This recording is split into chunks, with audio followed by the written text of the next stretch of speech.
Okay, lines of communication and lines of communication in Millennium Wars, Korea, Mission 1 unification. So it was a basic mechanism of spending political points to get your reinforcements. So this is what I did, and interesting thinking decisions going on here. So pretty good political situation at the start of the turn. The tracker that's just on the edge of the map up here, up there on that the northwest side of the map, you have your status tracker, basically boxes 0 through 9. But at the start of this turn, political points were at 30. Again, 1 to 50 benefits the second player. Second player is the South Koreans and NATO. 51 through 100 benefits the... Wait,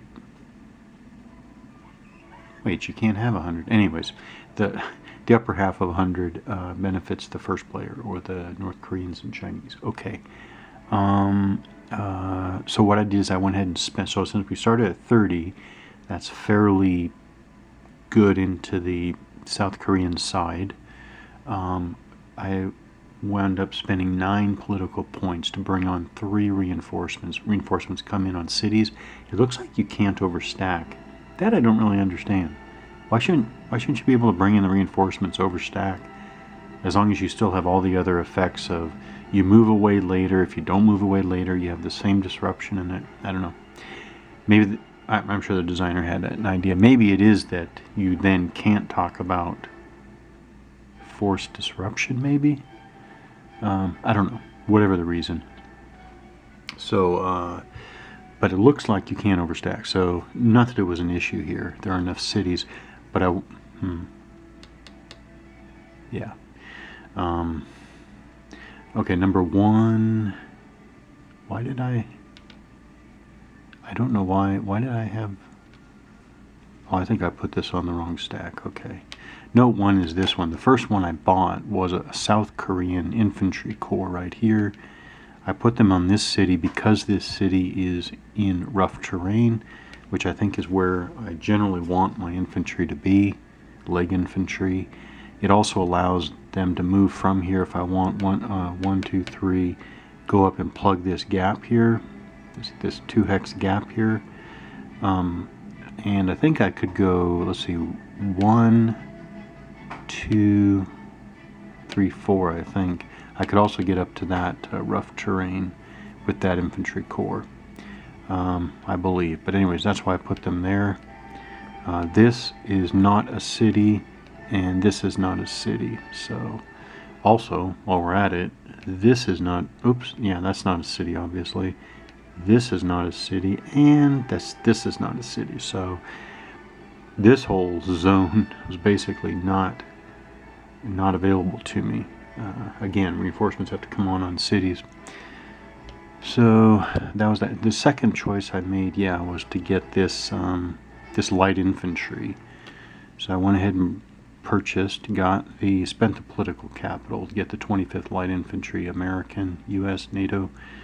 And I put them way down here in this city because they could go up here along the coast if necessary, but I think I'm going to bring them up here and also come into this area here. I wanted light infantry so that they could take advantage of the rough terrain here. So I spent by the way, it's 3 political points for this non-NATO, non-mechanized corps. So that's that rock infantry corps. That's 3 political points. It's also 3 political points so it's the same cost for a NATO non-mechanized division. 3. Okay. Finally, number 3, my third choice. Third choice was to buy a Marine division. So I bought the 1st Marine Division, put them down here, in this city on the coast there. Again, I wanted, again I wanted a non-mechanized division. I wanted an airland capable unit, and so that's what I got there. So 3 units. That was 3 political points each for a total of 9. So now political standing is at 39. So. Oh, you're talking about locks. So the black lines, all these black lines here, represent lines of communication, which includes major roads, railroads, through which movement and logistics are expedited. Locks and so units moving along lines of communications, hexes, always pay 1/2 movement point per hexagon entered, regardless of other terrain. They also cross rivers at no extra movement costs. So that's why I was figuring this is 1 and 1.5, 2. Okay, so I'll be doing that movement. What am I doing first? Reinforcement replacements, information warfare segment. Actually, I do want to do information. I still want to play the game here. So,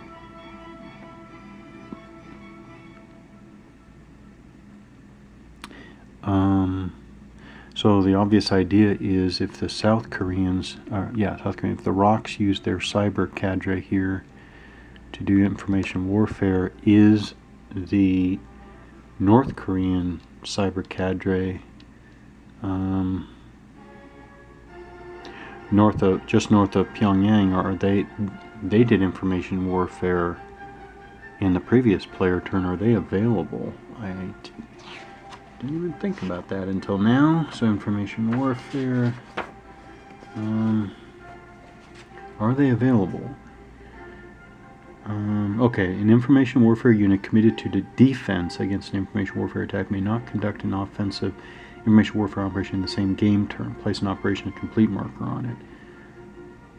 But what about the information warfare?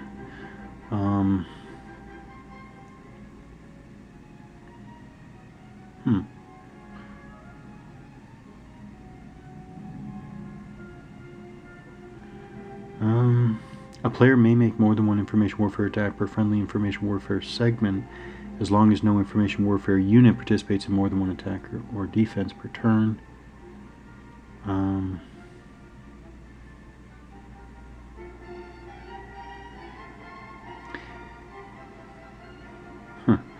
So in defense,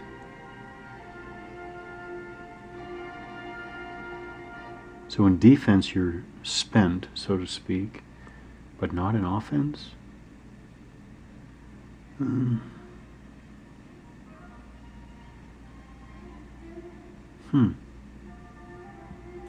So, and the fact that the North Koreans do defensive now is going to be irrelevant because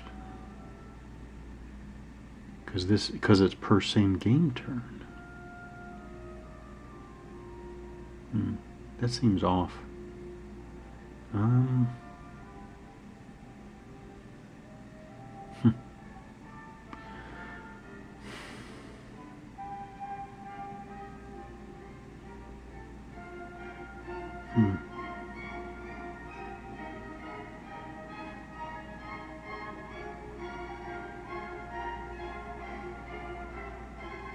There's only